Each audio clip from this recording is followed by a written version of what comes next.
For centuries, Christians have been told that the Old Testament predicted the coming of Jesus. But what if some of those famous prophecies meant something very different in their original context? What are you reading? The prophets. The prophets. Among those writings were promises about kings, suffering servants, and a figure who would deliver God's people. But there's something we have to remember. These writings existed long before Christianity.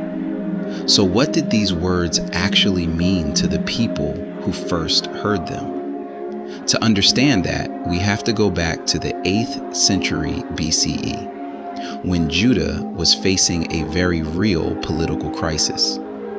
It was during this period that the prophet Isaiah delivered messages to the king and the people of Judah. Do not be afraid. Stand firm. Ask for a sign. Ask it from the Lord your God. Then Isaiah gives Ahaz a sign. A young woman will conceive and bear a son. And this is where the famous passage appears. A young woman will conceive and bear a son. But the Hebrew word used here is alma, a word referring to a young woman. Centuries later, the Hebrew scriptures were translated into Greek, and the word used here was parthenos. Now we have two textual traditions sitting side by side, and that difference matters because translations don't simply carry words across languages.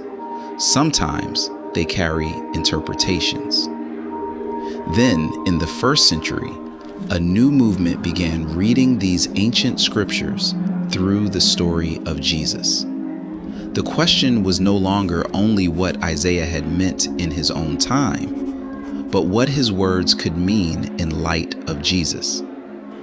And Jesus himself was a 1st century Jewish teacher from Galilee, living generations after Isaiah. And suddenly, an ancient passage could be read through an entirely new lens. This is where Matthew explicitly connects Isaiah's words with the birth of Jesus. But notice the distinction. Saying Matthew interpreted Isaiah as referring to Jesus is not necessarily the same as saying Isaiah originally predicted Jesus.